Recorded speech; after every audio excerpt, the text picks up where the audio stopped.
पत्रकार सम्मान समारोह शहीद स्मारक में आयोजित हुआ, जिसमें प्रतिष्ठित सृजन धर्मियों को नकद सम्मानों से अलंकृत किया गया। संस्था द्वारा 10 से ज्यादा साहित्यकारों का सम्मान किया गया। साहित्य के लिए समर्पित संस्था कादम्बरी का अखिल भारतीय साहित्यकार सम्मान समारोह शहीद स्मारक के सभागार में आयोजित हुआ, जिसमें देश भर से आए 10 से ज्यादा सुप्रसिद्ध साहित्यकारों का नगद पुरस्कारों से सम्मान किया गया। साथ ही 2 लेखकों की पुस्तकों का विमोचन भी किया गया। कार्यक्रम में रानी दुर्गावती विश्वविद्यालय के कुलपति डॉक्टर कपिल देव मिश्र, साध्वी विभानंद, डॉक्टर भगवान स्वरूप शर्मा, डॉक्टर अखिलेश पालरिया सहित कई विद्वान मौजूद रहे। 3 कृतियों का विमोचन है। स्मारिका कादम्बरी आदरणीय आचार्य भगवत दुबे की कृति बुंदेली में प्राण बसत है एवं लोकमंजरी, और इसके बाद वंदना सोनी की कृति विडंबना का भी इसी मंच से लोकार्पण है। ये आयोजन जिस भाव को लेकर संयोजित है उसमें केवल संस्कारधानी की साहित्यिक संचेतना को निरंतरता प्रदान करना है। कार्यक्रम में लोक संस्कृति के कलाकारों ने एक से बढ़कर एक सांस्कृतिक प्रस्तुतियां देकर समा बांध दिया। दूर दराज से आए साहित्यकारों ने कादम्बरी की इस परंपरा को लाजवाब बताया।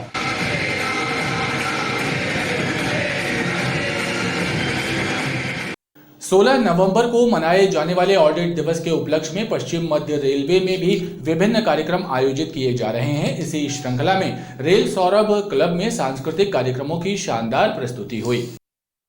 ऑडिट दिवस के उपलक्ष्य में पश्चिम मध्य रेलवे के महानिदेशक लेखा परीक्षक कार्यालय द्वारा भी विभिन्न कार्यक्रमों का आयोजन किया जा रहा है। इसी श्रृंखला में आरई भवन में रेल सौरभ ऑफिसर्स क्लब तक ऑडिट मार्च निकाला गया और उसके बाद ऑडिट दिवस के बारे में जानकारी देते हुए सामयिकी चर्चा की गई। और इसी उपलक्ष्य में पूरे सप्ताह भर विभिन्न कार्यक्रम किए जा रहे हैं, जिसमें सांस्कृतिक कार्यक्रमों का भी आयोजन आप देख रहे हैं भव्य पैमाने पर किया गया है। और 5 नवंबर 6 नवंबर को भी विभिन्न प्रतियोगिताएं की गई, जिससे प्रश्नोत्तरी प्रतियोगिता, रंगोली प्रतियोगिता और इसी तरह के विभिन्न कार्यक्रम आयोजित किए गए। इस अवसर पर गीत, संगीत, नृत्य से जुड़े सांस्कृतिक कार्यक्रमों की भी शानदार प्रस्तुति की गई।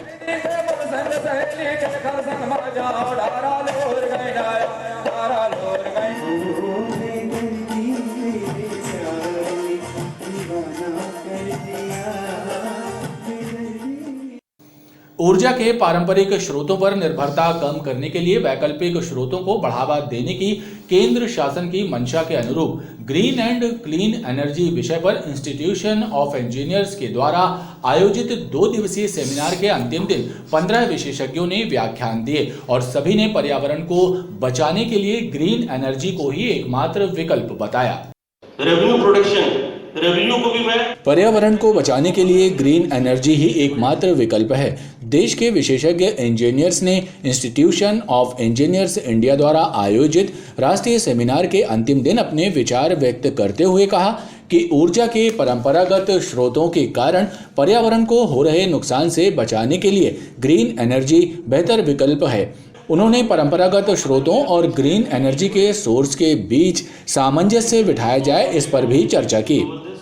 जो कन्वेंशनल सोर्सेज ऑफ एनर्जी थे, जो पारंपरिक ऊर्जा के स्रोत थे, जैसे कि कोल है और पेट्रोलियम है, ये धीरे धीरे समाप्त होते जा रहे हैं और उनका स्थान जो रिन्यूएबल एनर्जी के रिसोर्सेज हैं वो लेते जा रहे हैं, जैसे कि सोलर पावर, विंड पावर, ये सब उनका जो कंपोजिशन है वो बढ़ता जा रहा है ओवरऑल जनरेशन में।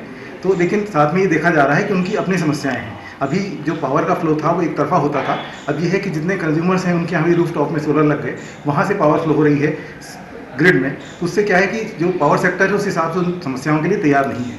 तो उस समस्याओं का कैसे निवारण किया जा सकेगा, इसके लिए ये शिविर का आयोजन किया गया है, ये जो सेमिनार का आयोजन। रेल इंजनों के साथ ही अब चलती ट्रेन के सामने रेलवे ट्रैक पर भी रेल प्रशासन की नजर रहेगी। दरअसल रेल महकमे ने ट्रेनों में सीसीटीवी कैमरे लगाने की पहल शुरू कर दी है। इसके तहत इंजन के सामने भी कैमरा लगा होगा, जिसमें रेलवे ट्रैक पर भी निगाह रहेगी। इसी कड़ी में पश्चिम मध्य रेलवे के इटारसी और new Katni junction loco shed के साथ ही तुगलकाबाद लोको शेड में ट्रेनों में सीसीटीवी कैमरे लगाने का कार्य किया जा रहा है। अभी तक कुल 55 इंजनों में वॉइस एवं वीडियो रिकॉर्डिंग सिस्टम लगाए जा चुके हैं। संजीवनी नगर में महिलाओं को मुक्के मारकर भाग जाने वाला आरोपी युवक को पुलिस ने धर दबोचा है। पकड़ा गया युवक नाबालिग है और मदन महल क्षेत्र का रहने वाला है। संजीवनी नगर क्षेत्र में महिलाओं को मुक्के मारकर बाइक पर भाग जाने वाले युवक को पुलिस ने पकड़ लिया है। युवक की गिरफ्तारी सीसीटीवी फुटेज के आधार पर संभव हो पाई। फुटेज में युवक की बाइक का नंबर पुलिस ने ट्रेस कर लिया था। पुलिस का कहना है कि पकड़ा गया युवक नाबालिग है और मदन महल क्षेत्र का रहने वाला है। पिछले कुछ दिनों से मोहल्ले में जो काम वाली बाइयाँ हैं उनके द्वारा शिकायत की गई थी कि कोई एक लड़का है जो पीछे से मारकर भाग जाता है। तो इस संबंध में हमने एफआईआर भी लिया है और लड़के की गिरफ्तारी भी कर ली गई है। किस एरिया का है, कहाँ क्या करता है, क्या है? लड़का नाबालिग है, माइनर है और छोटा बच्चा है, स्कूल में पढ़ाई करता है और मदन महल क्षेत्र का रहने वाला है। तो नहीं है, बच्चे ने मज़े के लिए किया हुआ है, उसका कोई ऐसा अलग से अपराध करने का इंटेंशन नहीं था। ऐसे ही है? बच्चे ने सिर्फ मज़े के लिए करा है। कितने दिन से कर रहा था ये? पिछले कुछ दिनों से कर रहा था। पुलिस ये पता लगाने की कोशिश कर रही है कि महिलाओं को मुक्के मारकर भाग जाने वाला युवक किस वजह से इस तरह की घटनाओं को अंजाम दे रहा था। एक कार और बाइक में हुई टक्कर के बाद कार और बाइक सवारों के बीच विवाद हो गया। काफी देर तक चले हंगामे के बाद मोटरसाइकिल सवारों ने कार के कांच तोड़ दिए। ये घटना घमापुर थाना क्षेत्र के अंतर्गत शुक्ला होटल के पास की है। बहरहाल दोनों पक्ष घमापुर थाने में शिकायत देने पहुंचे और पुलिस ने मामले को जांच में लिया है। ये नजारा है लालमाटी शुक्ला होटल चौक के पास का, जहां पर दो पक्षों में उस वक्त विवाद हो गया जब उनकी कार एवं बाइक में टक्कर हो गई। इस बात को लेकर काफी देर तक हंगामे की स्थिति बनी रही। कार चालक ने बताया कि वो अपने परिवार के साथ मैहर जा रहा था। उसी बीच शुक्ला होटल के पास उसकी कार से बाइक की टक्कर हो गई, जिसके बाद विवाद शुरू हो गया।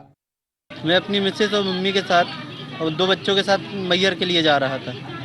जैसे ही मैंने गाड़ी टर्न की है तो गाड़ी रोक के मेरी गाड़ी की चाबी छीन के मेरे साथ मारपीट की। 50,000 रुपये रखे थे वो छीन लिए और मेरी गाड़ी को फोड़ के जाके थाने में बैठ गए। वो कि इन लोग ने हमको भेज दिया और थाने में शिकायत करने गए तो वो बोलते पहले कार लाओ, उसके बाद आपकी शिकायत लिखी जाएगी। हम लोग मैहर जा रहे थे, गाड़ी मोड़े पापा ने, तो भैया की भी गाड़ी मोड़े, दोनों ने हॉर्न मारे पर वो भैया उतर के गाली गुप्तार देने लगे, मारने लगे। इसके पापा गाड़ी में ही बैठे थे। फिर जब बाहर खींचे इसके पापा को, अब उसको मारने लगे और 50,000 रुपये भी मांगने लगे इसके पापा से और गाड़ी आड़ी भी तोड़ दी हम लोग की। हमारे लड़के की मारा पीटी करने लगे, हमारी पूरी गाड़ी तोड़ दी और 50,000 रुपये हाथ से छीन के निकल के उसकी जेब से निकाल के ले गए और गाड़ी की चाबी भी लेके चले गए और हमारी बहू को भी झंझोट डाले। हम लोग उससे चाबी छीन रहे थे, पैसे छीन रहे थे, जेब में हाथ डाल रहे थे तो हमारे लड़के को मारे पीटी करे हैं। इस घटना की रिपोर्ट लिखवाने दोनों पक्ष घमापुर थाने पहुंचे। पुलिस ने मामले को जांच में लिया है।